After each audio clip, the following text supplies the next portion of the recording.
Hey everyone, all this week we're going to be going live to talk to you about all things artificial intelligence. And today the conversation is around you really don't want to get left behind. And we are encouraging all of you to consider investing in our book, Noise to Navigation. It is available on Amazon and the NAR bookstore.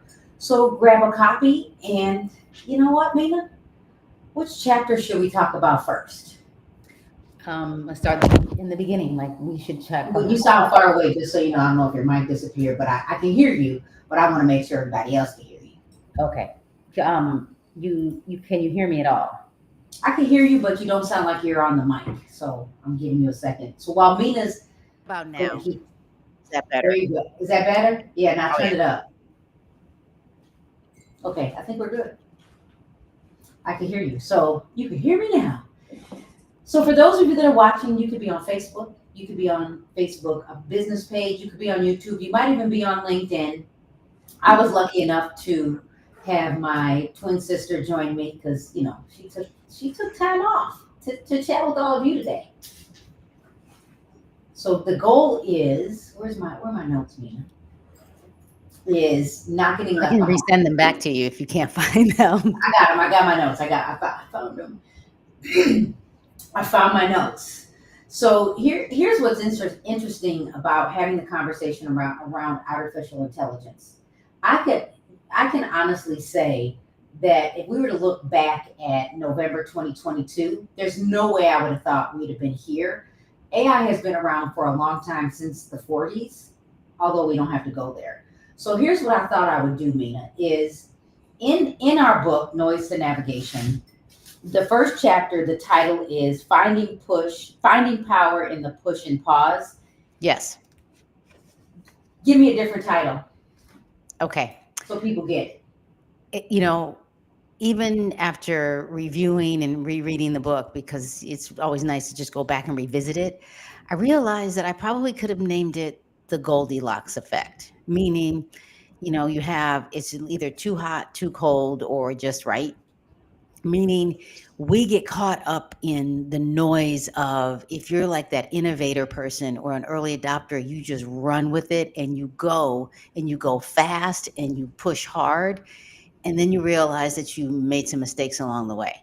But the truth is we need those people because they will figure out all the mistakes for us first. And you found those people all over YouTube with AI. And then you have the people that go way too slow. And the visual I like is if you and a friend are like walking down the road or you have a journey and let's say you're in elementary school and then where are you today? Meaning, you already went through your 20s, 30s, and 40s. And this person kept up with the latest trends with technology. They jumped into generative AI, but you were like, no, that's for them over there. I don't need to do it. So you are on a different path and you kind of go off, and then you're thinking, oh, I probably should figure this out, but it feels too late. That is what happened with Google. It happened with a lot of companies like, what's that one company I'm thinking? Montgomery Ward. Pardon me? Montgomery Montgomery Ward. Ward, and even Blockbuster. Like they were like, no, I don't want to do that. I don't want to go online on the web. Or Montgomery Ward was like, they were so focused on cleaning up their act inside, like let me fold these clothes and not be customer friendly. They got left behind. So the just right is how do you go slow enough to think about what you're doing, to look at generative AI and play with it every day or at least once a week and integrate it into the work that you're doing now. Most companies, now I don't know about anybody else's companies, even in education, at least at the teacher and administration level, are asking people to get comfortable with the platforms, whatever that platform is. For me, I love ChatGPT and Gemini because if you don't, there's an expectation that you can not necessarily just produce but get better and stop worrying about the things that are slowing you down. Like it's still going to think with you, and it's that just right of how do I get ChatGPT to still use my voice, like get in my head, or me put the context into ChatGPT and then do the work with me and not for me, because kids that are going to college now, there are universities that are integrating it into their normal classwork. So if they leave college and start a job, they're already going to be way ahead. So that's kind of like the Goldilocks effects. It's not too hot, not too cold. It's just right. Or, the bed is not too soft, not too hard. It's just right for you. And let me be clear, just right for you. So let me ask you this question. Where do most people make the mistake of either jumping too fast or hesitating too long with new technology? Because we could even go with the smartphones. Because I know people that they buy the newest iPhone every single year. But then I also know that there are people that still have phones that are so old that the apps aren't being updated. So when we think about this question, where do most people make the mistake of either jumping too fast or hesitating too long with new technology? Because you will be left behind. So I mean, that's a good question. And I like to think about education. Education is usually 10 years behind in everything. Ooh, that's scary. Ooh, right? Now, there are many districts that have more resources, so they tend to get in front of things and they have time to think and process. But just because there's more resources doesn't mean you don't have people that can sit in a room and talk and discuss and take action. One of the cycles of influence that I'd like to think about is PDSA, PDSA, plan,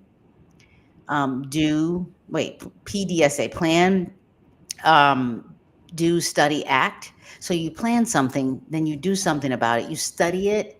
You kind of like, let me think about, is this working for us? And then you act on what's working for you. And we tend to sit in the planning mode.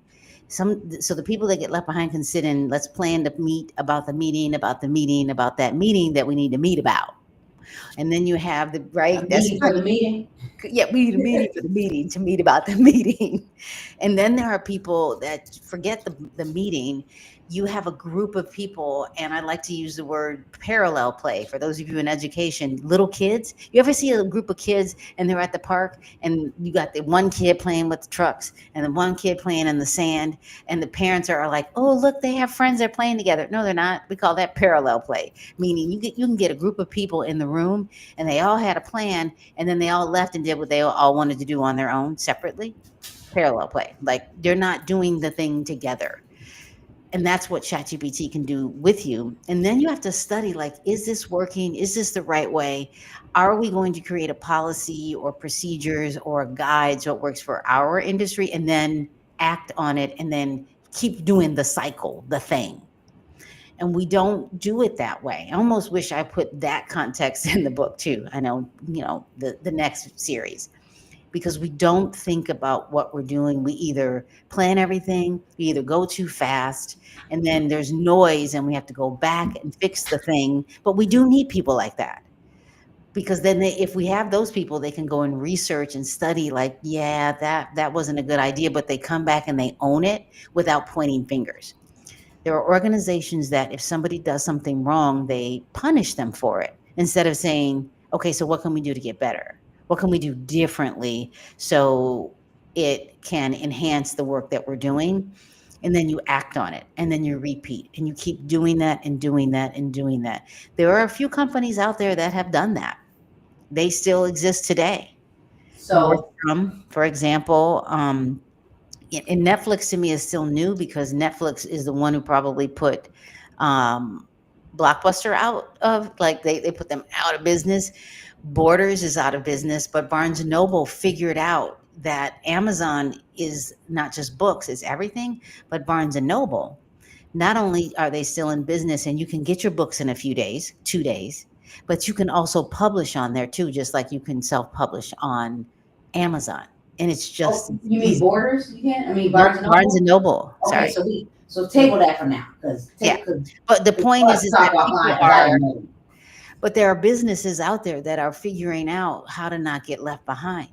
I mean, Okay, so let's go on IBM, to the next conversation, right? because we want to, first of all, for those of you that are just joining, take a second, text a friend, text a realtor friend, text someone in education, text someone who needs to have the conversation around not getting left behind in the world of artificial intelligence. So here's a question that I can also answer. What do you think some industries, education, real estate, business, keep repeating? Why do you think they keep repeating the same mistakes when new tech arrives? So let me go first, and then I want you to answer the same question. I Okay. can tell you in the world of real estate, I have been in the industry now since 1997. So I got licensed in 2001, and I hear the stories because we used to have these things called books for all of our listings. I know my association executive used to drive the books to all of the real estate offices back in the 90s, so we knew what the new listings were. Then when I came, we had all our listings were put into a multiple listing service that was available to us on a computer. And then you had the World Wide Web that had multiple listing. We had our listings in the multiple listing service. You had Right. fax. Then you had listings that could be found on other websites. For example, like today, Realtor.com. Most of the other stuff is our competition, so we'll leave it at that. And so there are real estate agents that have been in the industry over 50 years, and they don't use the tech the same, or they wait to use the tech, and then they wonder why the next generation is faster and they're moving a whole lot faster.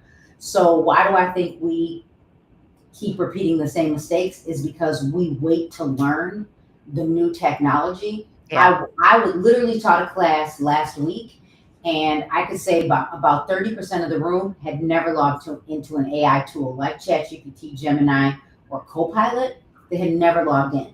And then when I looked at the room, now this is me guessing because I'm over the age of a half a century.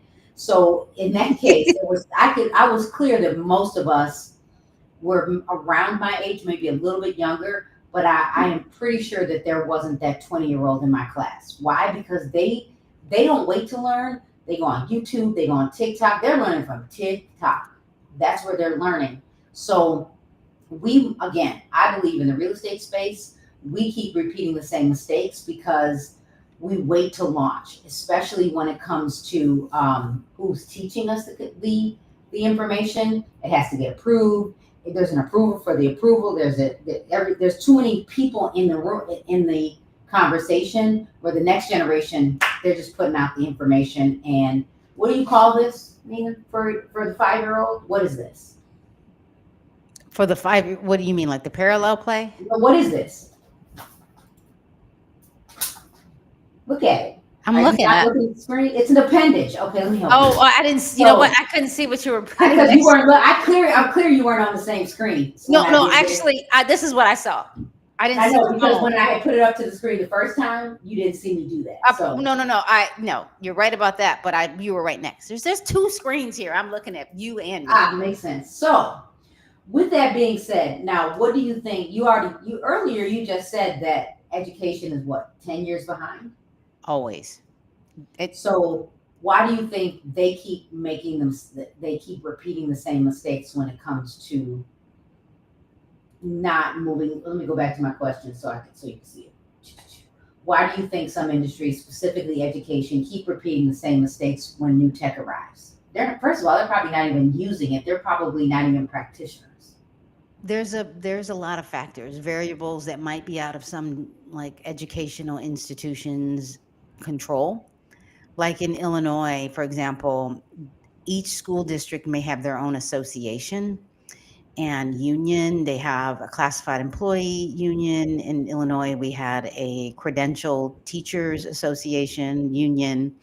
Then you have administrators and superintendents. Like in Chicago, the superintendent of Chicago, it's my understanding, well, the board in Chicago is appointed by the mayor. So if the board is appointed by the mayor, that's a big picture variable. Like so they go with what the mayor wants. So if generative AI is not a conversation, the board hires the superintendent, and the all of the board is appointed. Most boards are voted in many places. But here, if they're appointed, you kind of go with what the ideas and thoughts and the list of to-dos that your mayor wants, for example. So those variables are there. Then you have to create policy that is board approved. Now it's different with maybe teachers using ChatGPT. So OpenAI, for example, and probably most of the platforms are like, you need to be 13 years or older. You also have to get permission if children are using it from parents. So you can't just say, hey, use this. It's kind of like if I wanted to show a movie in the classroom, even if it was rated G, you still had to get parent approval. PG, definitely PG 13. Like, so you have to get like permission from parents to say, hey, can my child do this? It's like if you want to use that appendage, the phone, you have to get approval. So you have to go through these steps. So the question is will you go through those steps? And if you go through those steps, you know it's going to take time. Or are you going to set it aside and wait? Because remember, I talked about this. Are you going to wait for the innovators and the early adopters to do it first and then go grab their policy and say, here, this is what this school district's policy is. We want to use this policy, but we'll change it for our language because now somebody else did the work for you. So it could take a while. I mean, that's part of it. There's also people that are like, right now, all over the world, there are educators. You have your real estate agents that are veteran and you have the new ones, and people that come in out of college now are going to be like, what do you mean they're not using generative AI? What do you mean they don't have access to the classroom? I want them to go do the research on generative AI. I don't want them going to Google. It's so much faster on ChatGPT. It's normal. We've normalized using Google. We've normalized it, but now we have to normalize using generative AI. And if we don't, there are children that are going to use it anyway without having a guide. And they're going to get left behind, like Montgomery Ward and Borders and all those other organizations.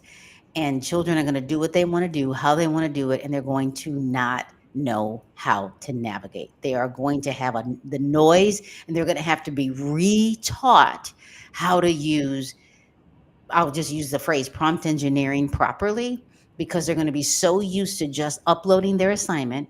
That's going to be their prompt.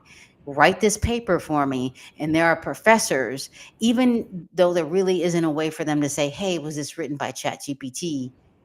We all know because it has phrases that we don't typically use. It might outline it in a certain way. In conclusion, like really, who no one really does that anymore. And it'll have dashes that a lot of English teachers may teach it, but those dashes, the long, short, medium dashes, there's a term for it, and people don't know what that is. So if you start to see that, you're like, I didn't teach you that in English, so why are you using that dash?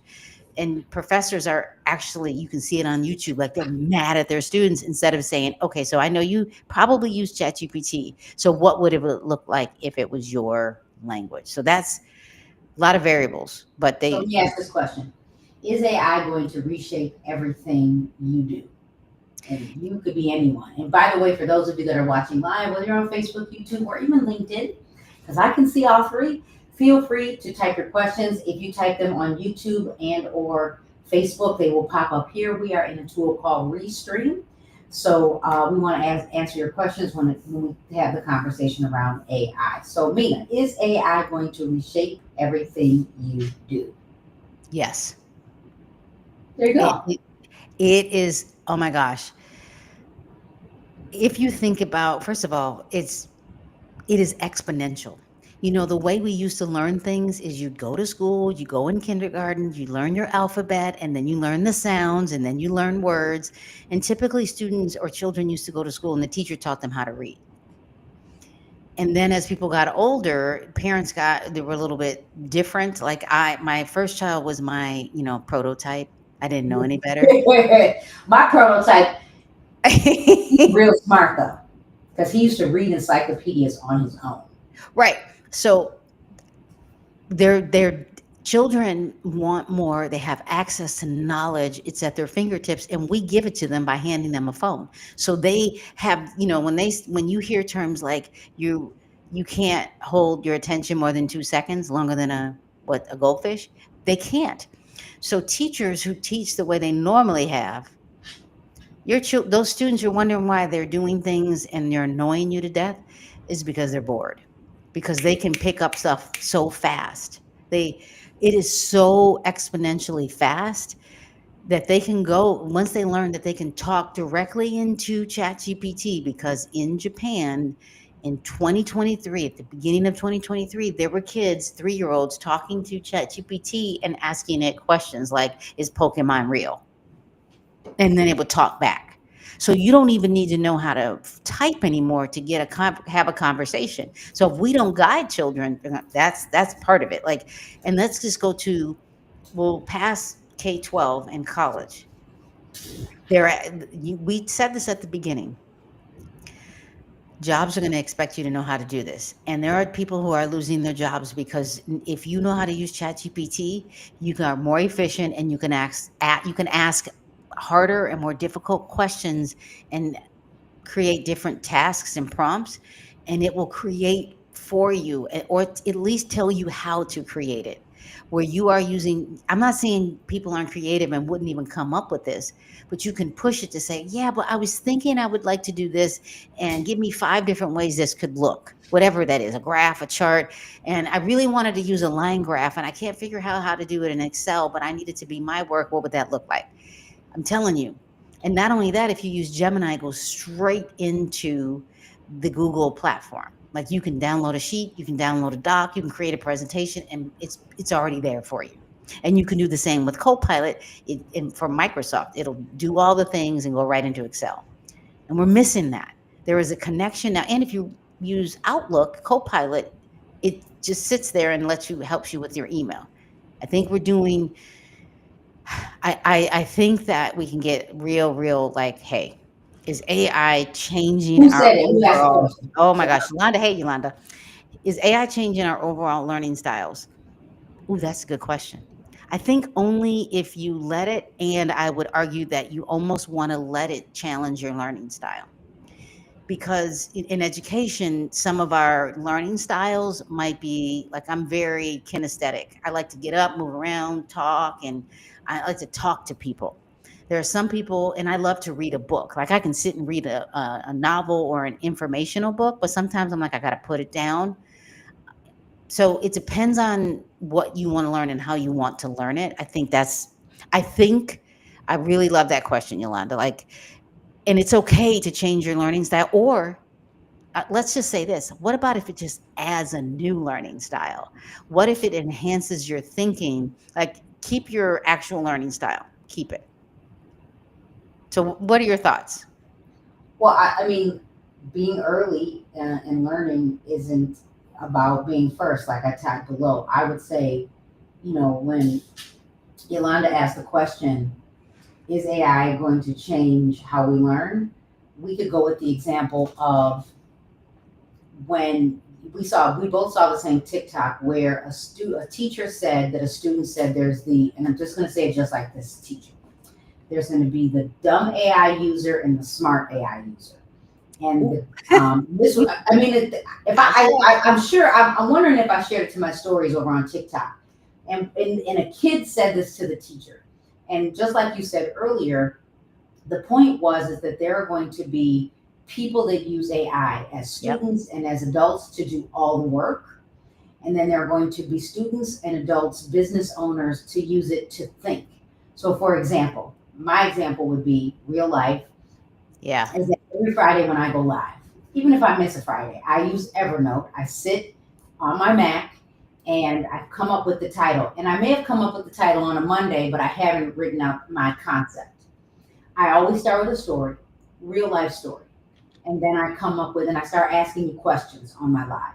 And then I bullet point what I'm going to talk about. And then I have my follow up and I share from that. How can I use that with AI? I then Can you enhance you right now? Just, because Oh, I'm sorry. only because I feel like people should really get this point. So then what I can do is I can go take my talk. So first of all, when I go live, I have my Evernote that I wrote. Then I'm live on Instagram and TikTok, and I'm recording in Zoom.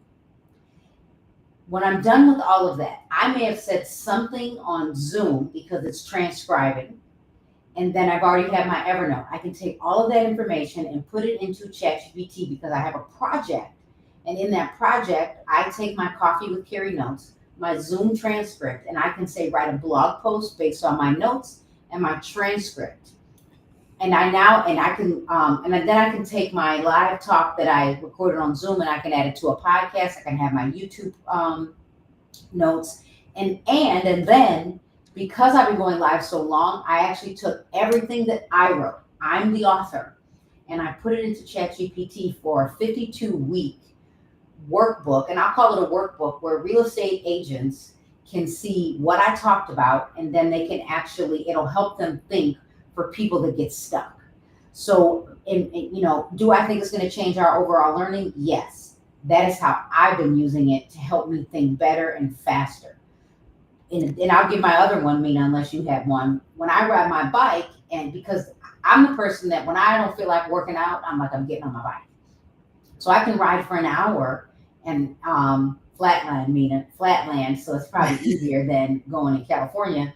I put on my meta glasses, and then I open up Evernote, and I can talk to myself for an hour as opposed to listening to music, because I don't have to listen to music unless I'm really stuck, right? Then I need Janet Jackson and Who Rules the World, right? Motivation, different.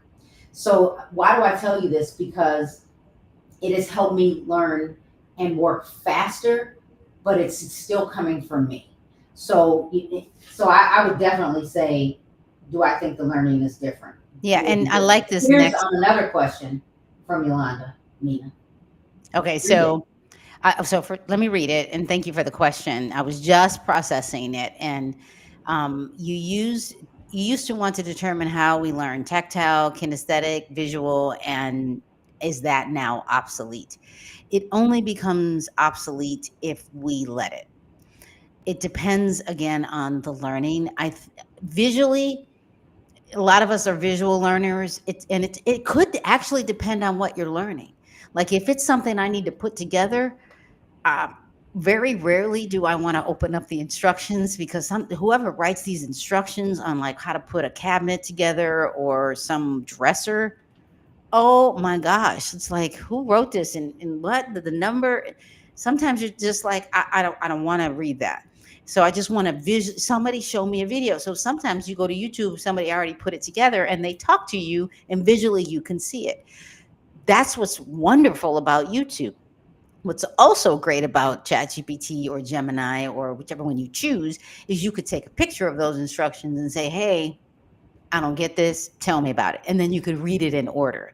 It depends on what the learning is and how people want to receive that learning, because like kinesthetic, you might need to kinetic. learn. She wrote kinetic. What is that? Well, kinetic, I'm going to go with, it was kinesthetic, but kinetic is like kinetic energy, and it's very similar. It's very similar in the words. That's why I just went with kinesthetic, because kinetic energy would be doing something and moving forward.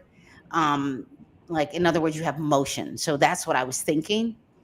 And it's like if you want to learn a new like exercise routine, you can, if you watch it, that's visual. But in order to learn it, you might need to do it. Like in high school, if you wanted to learn a new cheer routine or a dance routine, or if you were a swimmer, you need to watch someone, but then you actually have to do it. So it depends on the learning. But that was a good question. Oh, no. It doesn't matter if let that go, Yolanda. I mean, the reason why is because the first three, the prefix, meant the same thing. So you had it right. It actually was a good word to use. So, she said I misspelled it. Here, let me go back to this. No, it's you. So I do here. So I like what Mina said around. Is that now obsolete? I am someone that, depending on my day, now I've got notes here and they're pretty organized. But let's just say I am doing a brainstorming session with you, Yolanda. We meet in person, and I take those giant Post-it notes and put them on the wall. And I have circles and I have squares, and we're brainstorming everything out. Here's how I think people could leverage tools like ChatGPT or whatever AI tool you decide to use. And I literally took a photo of our retreat, and we had a retreat with our top producers, and then they were pushed back on me and like, Carrie, we haven't talked about you. How do you help the company grow. So I literally wrote everything down, and then I came up with different options. And because it was visual, even though it was the written word, we took everything I wrote, threw it into ChatGPT to come out with an organized format. So you could, for those of you that like to create a vision board or a mood board, you could draw it out with your crayons, because I got crayons over there, and I could literally upload it. So do I think that the how we learn is going to go away? No, I just think it'll help you do it better and actual and faster. So for those of you that are just joining us, what questions do you have? Type them in the feed, type them on Facebook, because we're going to see them. We're using a tool called Restream. So Mina, we can talk about some of our takeaways while people are thinking about if they want to answer questions. Again, take a second, make sure that if you haven't invested in the book, help us out, because the current, where's my QR code? It's going back up because it's on the NAR website, and we want to make sure that the price points are the same. But when we first launched it, we gave you the $4.99 price. It's still that today, but by the end of the week, it'll be back at the $9.99. So we just want to make sure if you grab 2 copies, you can help us get to 100 sold. Thank you. And then give us a review, and it reads well. And thank you to our mother who helped us edit and read. Me sending her the book, like, hey, I know you edit, so edit this. But it does read well. It doesn't matter what chapter you start on. I recommend chapter 2 and 3, because that is where you can learn the prompt engineering formula in a way that's easy to follow. But you can read it from cover to cover, and it still works. Or no matter what chapter you read at any time, you still get something from it. So what are some of your takeaways, Nina? My takeaways would be based on chapter 1, because that's what we're focused on. It is, if you are an innovator and you're the one who jumps right into everything, you either buy the latest tech, you do the latest thing, you jump on the newest trend, it's okay. But learn from your mistakes quickly, so that you don't get to a point where you're always in the mess and the noise. And then for those of you that are really slow to adopt anything, try not to get left behind. Take some time. I recommend at least once a day, 10 minutes a day, and use some type of generative AI, ChatGPT, Gemini, Perplexity, one of them, even if it's in Canva, and play with it. But try to use it from a perspective that's from your perspective, your tone, your context. And if you ever watch Carrie's video or my video, think of prompts that are from your industry, because I tend to talk a lot about science. If I'm talking to teachers, I tend to talk about analytics. But if you want to do that same thing, just find your own data. So, and then kind of the Goldilocks effect, not too hot, not too cold, like just right. Take some time to where you are practicing for you, because we've been using it since 2022. That's been 3 years. And if you think, you will feel like you're left behind just because we talk about it as if we've been doing it for a long time, because we have. It's okay to start somewhere. It's kind of like the first time Carrie was like, you need to go live, Mina. I felt like I was a robot and I looked like it looked, ooh, but you have to start somewhere. And once you start, you get better and better and better. So Mark is my assistant over here, and I asked him to open my box. So you take them out of the box, and then get rid of the box. So I did see the question. Yolanda asked the question. So where do we buy your book? You can get it from Amazon. You can also get it from NAR's bookstore. Thank you for NAR for putting us in the bookstore. Hey Suzanne, how you doing? Mark, you're not even selling it. Give me. So Mark he's over here helping me out. So I like what you said earlier, Mina. Every tech wave has winners and losers, and the losers almost always waited too long. Yeah, they do. So listen, I used to work for Sears Roebuck & Company. Oh my gosh, them too. I'm so sad. JCPenney figured it out. They made, you walk into JCPenney and you feel like, oh, what? Like it feels nice, and you're welcoming. Even if some of you are like, I wouldn't buy this clothes, you walk in there and you're like, they did a better job and they have better brands. I'm gonna give JCPenney some kudos right now. So They before we end, because I have a couple more things I can share about my takeaways. If you have questions, whether you're on YouTube, Facebook, even LinkedIn, because I have LinkedIn open. Let's see. Um, again, some of my takeaways are the power, of the push and the pause. Try, pause to think, test, push to test. Let's see. What else do I have? Early adopters aren't reckless. They're learners in motion. I am an early adopter. I'll be quick. Now, I might not move first of all, you might not think I'm moving as fast. I just don't post it as fast. Like right now, some of you know I used to edit television for a living, but I'm at the point where I'm like, okay, I need to show you that I've been using the animation functions in Sora, that I've been using Hedra, that I have been using OpenArt.ai. Mina, you understood Midjourney faster than me. So, and my youngest is using the animation in Adobe. I pay for it. So I'm coming back, and even Jonathan was like, "Are you sure you used to edit television for a living?" I'm like, "Yes." He's like, "Why do you call me?" I'm like, "Because I haven't been using the Adobe tools, so I need to, so I call him just to kind of because you can forget. right? Because I used to Practice. edit on an Avid. I used to use QuickTime. I used to use After Effects, and that's when it was hard. Now, again, like I could literally show you. I can first of all, Meta.ai.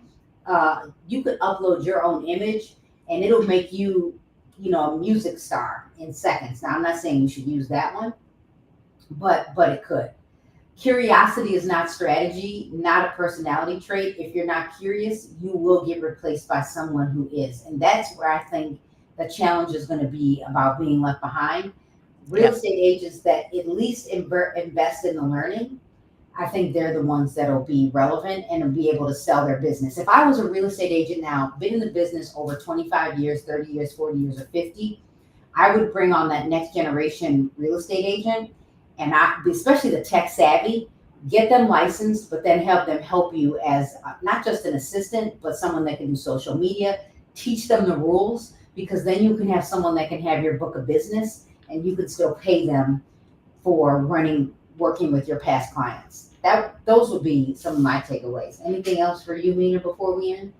No, I think you got it. I think, and I'm processing. I was looking at While my you think about it, I'm takeaways. going to say if you take a screenshot of this image, you can throw the QR code into ChatGPT, and then you'll have the link for Amazon. But if you literally just go to Amazon and type in noise to navigation, you can grab the book. If you go to the NAR bookstore, you can also go to the bookstore and you can order noise to navigation. Be the first to buy it from. Okay, so these would have been like clear tips. Too fast can be chaos, but I would argue that we need those people. Too slow is like a drift, like if you were walking in a straight line and somebody was studying and doing the work they need to do and somebody just kind of veered off, and then it's kind of hard to come back, but you just have to figure that out. And just right is like the ability to calibrate with ChatGPT. If you have somebody that you can sit with and play with, find a friend, go on Zoom and say, how are you using it? And I mean, I have my sister, and if you don't have someone, figure out how you can just at least get in there. And remember, ChatGPT is not a therapist. It is not emotional. It'll tell you how great you are, but you have to remember that it is not your friend. Humans are. You are the human, and you are the pilot. You navigate what's happening. ChatGPT is the co-pilot. I love how Microsoft named their platform co-pilot, because that's what it is. It is a co-pilot. So we're going to keep coming back. We're probably going to also go live on TikTok and maybe Instagram. So keep watching. If you're not signed up for any of my email list, I know it is in my link tree over on Instagram and TikTok. Yep. All right, everyone. Thanks for watching. Thank you. I see that, Mina. I see you holding up the book. So I'll throw this up at the end just in case people come back and watch the replay. All right. See you later.